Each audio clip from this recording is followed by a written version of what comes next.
अगर तुम पुराने फैमिली एल्बम खोल के देखो तो तुम्हें वो फोटोज मिलेगी 1930 की फोटोज। कपड़े थोड़े ज्यादा घिसे हुए होंगे, स्माइल थोड़ी ज्यादा टाइट होगी और हर पिक्चर में एक चीज कॉमन होती है, एक इनविजिबल सा शैडो। और उस शैडो का नाम था द ग्रेट डिप्रेशन। यह सिर्फ एक इकोनॉमिक इवेंट नहीं था, यह एक साइकोलॉजिकल ट्रॉमा था जो घरों के अंदर गया, दिमाग के अंदर बैठा और फिर पूरी दुनिया को शेप बदल दिया। सालों तक हमें एक सिंपल स्टोरी सुनाई गई, स्टॉक मार्केट क्रैश हुआ था और सब कुछ बिखर गया। पर यह स्टोरी अधूरी है।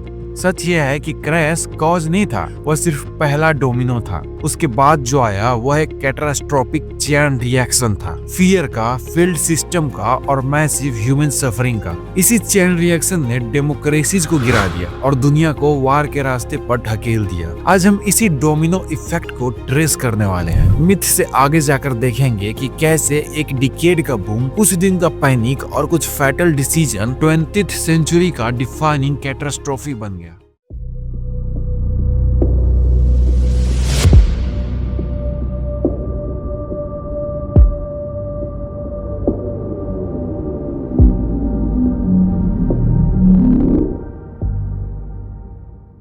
हमारी कहानी गरीबी से शुरू नहीं होती है, यह शुरू होती है एक्सट्रीम वेल्थ से। The roaring 20s। World war first के बाद का इकोनॉमिक बूम 1919 से 1928 तक चला था। अमेरिका दुनिया का इंजन बन चुका था, फैक्ट्रीज फुल स्पीड पर थी, जॉब्स बढ़ रही थी और हर तरफ एक ही फीलिंग थी कि यह ग्रोथ कभी खत्म नहीं होगी। पर इस साइन के नीचे सिस्टम के अंदर कुछ डेंजरस क्रैक ऑलरेडी बन चुके थे। फॉल्ट लाइन जो ऊपर से दिख नहीं रहा था। फैंटेसी फाइनेंस स्टॉक मार्केट अब सिर्फ रिच लोगों का प्लेग्राउंड नहीं रहा। बाइंग ऑन मार्जिन ने गेम बदल दिया। तुम्हें पूरा पैसा देने की जरूरत नहीं थी, सिर्फ 10% कैश और बाकी 90% ब्रोकर से लोन। इसका मतलब सिंपल था कि अगर स्टॉक ऊपर गया तो तुम हीरो और अगर गिरा स्टॉक तो तुम डूब गए। यह सिस्टम एक ही एजम्पशन पर टिका हुआ था कि प्राइस कभी नीचे नहीं जाएगी। और जब पूरा सिस्टम एक फैंटेसी पर चल रहा हो तो कोलैप्स सिर्फ टाइम का सवाल होता है। इकोनॉमी का इंजन भी ओवरहीट हो रहा था। इंडस्ट्री जरूरत से ज्यादा प्रोड्यूस कर रही थी, फार्म भी ओवर प्रोड्यूस कर रहे थे।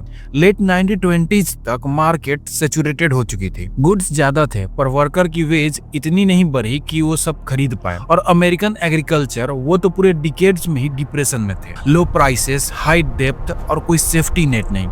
प्रोडक्शन बढ़ रही थी पर परचेजिंग पावर पीछे छूट रही थी। 3 सितंबर 1929 डॉ जोन्स 381.17 पर पहुंचता है, एक all time high. Numbers record तोड़ रहे थे, न्यूज़पेपर ऑप्टिज्म से भरे हुए। एक्सपर्ट बोल रहे थे कि मार्केट ने एक नया लेवल अचीव कर लिया है, पर यह कॉन्फिडेंस सरफेस लेवल था। अंडरनीथ कुछ अलग ही चल रहा था। इकोनॉमी स्लो हो रही थी, फैक्ट्रीज के गोदाउन भर चुके थे, फार्मर्स ऑलरेडी डेप्थ में डूबे हुए थे और फिर भी स्टॉक प्राइसेस रियलिटी से कट हो चुकी थी। मार्केट स्ट्रॉन्ग दिख रही थी पर सिस्टम टायर्ड हो चुका था। इस पॉइंट पर स्मार्ट मनी मूव करना शुरू करती है। बिग इन्वेस्टर क्वाइटली एग्जिट करते हैं। नो हेडलाइंस, नो पैनिक, बस एक साइलेंट अंडरस्टैंडिंग। अगर सब लोग एक ही डायरेक्शन में जा रहे हैं तो शायद एग्जिट का टाइम आ चुका है। प्राइस तुरंत क्रैश नहीं करती, वो पहले लड़खड़ाती है। छोटे ड्रॉप्स, फिर रिकवरी, फिर दोबारा गिरना। ये स्विंग एक चीज क्रिएट करती है, अनसर्टेनिटी। और मार्केट अनसर्टेनिटी से ज्यादा किसी से नहीं डरती। हफ्तों तक टेंशन बिल्ड होता रहा, रूमर्स स्प्रेड होते रहे और नर्वस सेलिंग स्टार्ट होती है। और फिर अक्टूबर आता है और उसके साथ पहला डोमिनो गिरता है।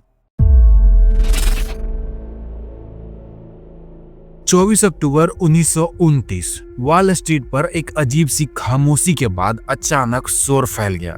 लोग सेल कर रहे थे पर इस बार लॉजिक से नहीं, डर से। इसी दिन को बाद में नाम मिला ब्लैक थर्सडे। सिर्फ एक दिन में 12.9 मिलियन शेयर्स ट्रेड हुए। इतने शेयर्स पहले कभी एक दिन में नहीं बिके थे। मार्केट हिल चुकी थी लेकिन लोग अभी भी सोच रहे थे कि शायद कल सब ठीक हो जाए। पर कल और ज्यादा बुरा निकला। 28 अक्टूबर को ब्लैक मंडे का नाम दिया गया। मार्केट सीधा 13% गिर गई। स्क्रीन पर नंबर लाल हो रहे थे और लोगों के चेहरे पर पहली बार सच्चा पैनिक दिखने लगा। और फिर आया वो दिन, 29 अक्टूबर 1929, ब्लैक ट्यूसडे। इस दिन मार्केट ने संभालने की कोशिश भी नहीं की, जैसे नीचे गिरना तय हो। 16.4 मिलियन शेयर्स ट्रेड हुए और मार्केट 12% टूट गई। जो लोग कल तक अमीर थे वो शाम तक कंफ्यूज थे और जो कंफ्यूज थे वो अगले दिन बर्बाद हो गए। सिर्फ कुछ हफ्तों में $30 बिलियन हवा हो गई। न चोरी हुआ न जला, बस गायब। लेकिन यह सिर्फ शुरुआत थी।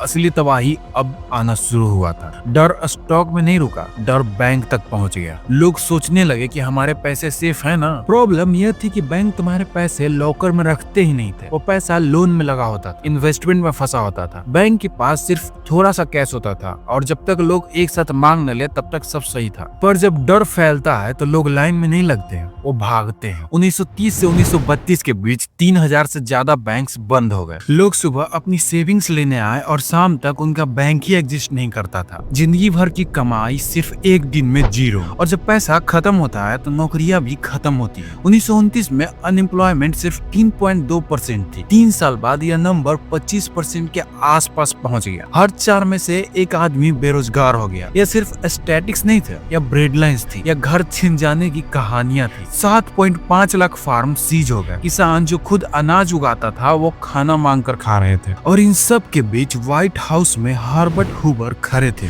पर उनकी नजर हालत पे नहीं अपने प्रिंसिपल पर टिकी हुई थी। हूवर का मानना था कि अगर गवर्नमेंट डायरेक्टली मदद करेगी तो लोग मेहनत छोड़ देंगे। उनके लिए यह सिर्फ एक इकोनॉमिक क्राइसिस नहीं था, यह कैरेक्टर का टेस्ट था। वो कहते थे कि voluntary action is enough. Companies अपने वर्कर को नहीं निकालेगी, बैंक एक दूसरे की मदद करेंगे, रिच लोग चैरिटी से सिस्टम चला लेंगे। पर रियलिटी में जब पानी सर से ऊपर हो तो कोई वॉलंटियरी नहीं होता, हर कोई सिर्फ अपना जान बचाता है। हूवर ने रिलीफ देने के बजाय 1930 में एक और डिसीजन ले लिया, हावले स्मूथ टैरिफ एक्ट। इंपोर्ट पर इतना हैवी टैक्स लगा दिया गया कि फॉरेन गुड्स ऑलमोस्ट महंगाई से मर गया। सोचा गया कि फॉरेन कंपटीशन खत्म होगा और अमेरिकन जॉब सेफ होंगे, पर इकोनॉमी ऐसे काम नहीं करती। अमेरिका ने दरवाजा बंद कर दिया तो दुनिया ने भी पलट कर ताला लगा दिया। कनाडा ने तुरंत अमेरिकन गुड्स पर टैक्स बढ़ा दिए। ब्रिटेन ने कॉमनवेल्थ के अंदर ट्रेड सीमित कर दिया और अमेरिका को बाहर कर दिया। जर्मनी जो पहले ही वर्ल्ड वॉर फर्स्ट के रिप्रेशन से दब चुका था, उसका एक्सपोर्ट कोलैप्स हो गया। और जब जर्मनी गिरा तो पूरी यूरोप हिल गई। ऑस्ट्रिया का सबसे बड़ा बैंक क्रेडिट अनस्टॉल्ड 1931 में कोलैप्स हो गई। यह सिर्फ एक बैंक नहीं था, यह यूरोप के फाइनेंशियल सिस्टम की रीढ़ की हड्डी थी। बैंक गिरा, लोगों का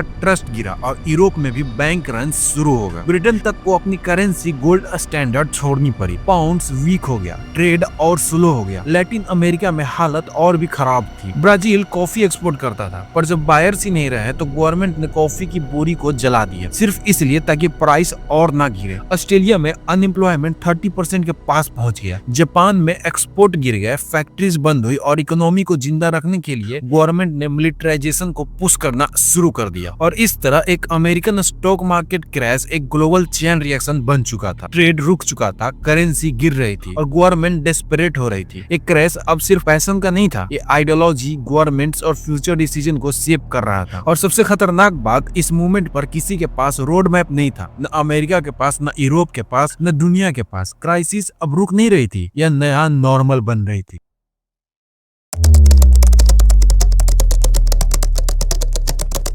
अमेरिका का दर्द सिर्फ अमेरिका तक सीमित नहीं रहा, वो धीरे धीरे पूरी दुनिया के लिए जहर बन गया। फर्स्ट वर्ल्ड वॉर के बाद यूरोप, खासकर जर्मनी, अपने पैरों पर खड़ी नहीं थी। उसकी इकोनॉमी रियल स्ट्रेंथ पर नहीं, एक आर्टिफिशियल सपोर्ट सिस्टम पे चल रही थी, अमेरिकन लोन्स।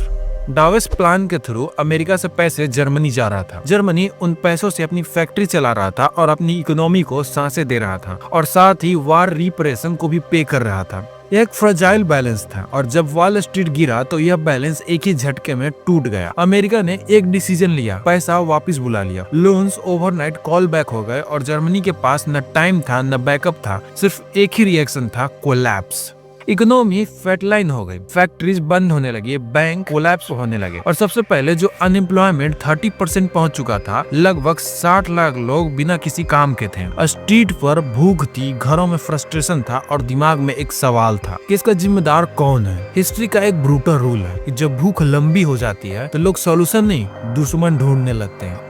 इसी डिसअपेयर के बीच एक पॉलिटिकल पार्टी क्वाइटली ग्रो कर रही थी जो 1928 में एक फ्रिंज ग्रुप थी, नाजी पार्टी। उनका मैसेज कॉम्प्लिकेटेड नहीं था, वो एकेडमिक नहीं था, वो इमोशनल था, सिंपल था, ब्रूटल था और डायरेक्ट था। तुम्हारी प्रॉब्लम का रीजन कोई और है और हम उनसे तुम्हें बचाएंगे। 1932 तक यह मैसेज काम कर चुका था। जुलाई 1932 में नाजी पार्टी जर्मन पार्लियामेंट की लार्जेस्ट पार्टी बन चुकी थी। डेमोक्रेसी कमजोर हो रही थी, डेस्परेशन स्ट्रांग हो रही थी और फिर 30 जनवरी 1933 को एडोल्फ हिटलर को चांसलर अपॉइंट कर दिया गया। एक्सट्रीमिज्म कभी भी वैक्यूम में पैदा नहीं होता, वो स्लोगन से पहले नहीं आता, वो स्पीचेस से पहले नहीं आता, वो आता है जब सिस्टम फेल हो जाता है, जब भूख लंबी हो जाती है और जब लोगों को लगता है कि उनके पास खोने को कुछ भी नहीं बचा, तो एक्सट्रीमिज्म डिस्प्रेशन में होता है। इसी दौरान अटलांटिक्स के उस पार अमेरिका खुद एक टर्निंग पॉइंट पे खड़ा था। 4 मार्च 1933 को Franklin D Roosevelt white house में एंटर करते हैं। जब फ्रैंकलिन डी रूजवेल्ट ओथ ले रहे थे तो अमेरिका एक ब्रोकन कंट्री था, बैंक बंद हो चुके थे, लोग अपना पैसा मैट्रेस के नीचे छुपा रहे थे, अनएम्प्लॉयमेंट अपने पीक के करीब था और सबसे डेंजरस चीज, लोग सिस्टम पर भरोसा खो चुके थे। हूवर के अपोजिट फ्रैंकलिन डी रूजवेल्ट का अप्रोच क्रिस्टल क्लियर था, गवर्नमेंट स्पेक्टर बनकर नहीं बैठेगी। फ्रैंकलिन डी रूजवेल्ट के लिए सबसे पहला गोल था फियर को ब्रेक करना, इसीलिए पहला टारगेट इकोनॉमी नहीं कॉन्फिडेंस था। बैंक के लिए एफडीआईसी बनाया गया ताकि अगर बैंक गिरा भी तो आम आदमी का पैसा डूब न जाए। जॉब्स के लिए सीसीसी और डब्ल्यूपीए लाया गया, लोगों को सिर्फ पैसा नहीं काम और डिग्निटी देने के लिए। और पहली बार गवर्नमेंट ने एक लॉन्ग टर्म प्रॉमिस किया, सोशल सिक्योरिटी। यह कहना जरूरी है कि न्यू डील कोई परफेक्ट मास्टर प्लान नहीं था, वह एक एक्सपेरिमेंट था, कभी कंफ्यूजिंग, कभी कॉन्ट्राडिक्टरी, कभी वेस्टफुल भी। और सच यह भी है कि न्यू डील ने डिप्रेशन को खत्म नहीं किया, वो काम तब हुआ जो वर्ल्ड वॉर 2 ने फैक्ट्रीज को फुल स्पीड पर चला दिया और मिलियंस को जॉब मिलने लगी। लेकिन न्यू डील ने एक चीज परमानेंटली चेंज कर दी, इसने यह रीडिफाइन कर दिया कि डेमोक्रेसी में गवर्नमेंट का रोल क्या होता है। अब गवर्नमेंट सिर्फ रूलर नहीं थी, वो सिर्फ लॉ बनाने वाली अथॉरिटी नहीं थी, वो एक सेफ्टी नेट बन रही थी। जब सिस्टम फेल हो जाए तो लोग गिरकर मर न जाए। और यहीं से हिस्ट्री का सबसे डेंजरस लिंक जुड़ता है। ग्रेट डिप्रेशन ने सिर्फ इकोनॉमिक डिस्ट्रॉय नहीं की, इसने डेमोक्रेसी पर फेथ डिस्ट्रॉय किया। जब लोगों को लगता है कि सिस्टम उन्हें प्रोटेक्ट नहीं कर रहा, जब उनकी मेहनत को रिवार्ड जीरो हो जाता है, जब भूख लंबी हो जाती है, तो लोग फ्रीडम से ज्यादा सर्टेनिटी ढूंढते लगते हैं। और वही मूवमेंट होता है जब स्ट्रॉन्ग मैन अट्रैक्टिव लगने लगते हैं। 1930s का एक्सट्रीमिज्म किसी आइडियोलॉजी से शुरू नहीं हुआ था, वो ब्रेड लाइन, बैंक रन्स और मास अनएम्प्लॉयमेंट से निकला था। और इसी एक्सट्रीमिज्म ने यूरोप को ऐसे रास्ते पर डाल दिया जहां से वापस आना मुश्किल था। सेकेंड वर्ल्ड वॉर सिर्फ एक वार नहीं था, वो ग्रेट डिप्रेशन का पॉलिटिकल आफ्टर शॉक था। और इसीलिए सिर्फ यह इकोनॉमिक कोलैप्स नहीं था, यह एक चैन रिएक्शन था जिसमें हर घर गिरता हुआ डोमिनो अगली तबाही को और बड़ा बनाता गया। और जब यह चैन रिएक्शन खत्म हुआ तब तक पूरी दुनिया आग में जल चुकी थी। तो ग्रेट डिप्रेशन सिर्फ 1929 का क्रैश नहीं था, वह चैन रिएक्शन था। पहले मार्जिन डेब्ट, फिर बैंक रन, और बैंक रन से क्रेडिट कोलैप्स, और क्रेडिट कोलैप्स से ग्लोबल अनएम्प्लॉयमेंट, और अनएम्प्लॉयमेंट से पॉलिटिकल रेडिकलाइजेशन। एक डोमिनो गिरा, फिर उसने दूसरे को गिरा दिया, और फिर तीसरे को, और देखते देखते पूरी दुनिया उस रिएक्शन के अंदर आ गई। वो जो फैमिली एल्बम में एक शैडो दिखती है ना, वो इसी चैन रिएक्शन का डर है। इसी डर की वजह से एसीसी जैसे रेगुलेशन बने, इसी डर की वजह से डिपॉजिट इंश्योरेंस आई। 1930s का ये शैडो आज भी हर मॉडर्न फाइनेंशियल सिस्टम में मौजूद है, हर सोशल सेफ्टी नेट में उसका शेप छुपा हुआ है। इन सिस्टम का गोल बूम और बस्ट को रोकना नहीं है, हिस्ट्री ने क्लियर कर दिया कि यह पॉसिबल ही नहीं है। इनका असली पर्पस सिर्फ इतना है कि जब बस्ट आए तो सिर्फ वो एक ही कंट्री की प्रॉब्लम बन कर रहे हैं, ना कि पूरी दुनिया को कोलैप्स में खींच ले। ग्रेट डिप्रेशन वो मूवमेंट था जब ह्यूमैनिटी एक भयानक कीमत पर यह सीखा कि इकोनॉमिक कभी भी नंबर्स का गेम नहीं होता, ये साइकोलॉजी का खेल होता है, पॉलिटिक्स से जुड़ा होता है और उस टेरिफाइंग स्पीड से लिंक्ड होता है जिससे एक सोसाइटी बिखरती चली जाती है।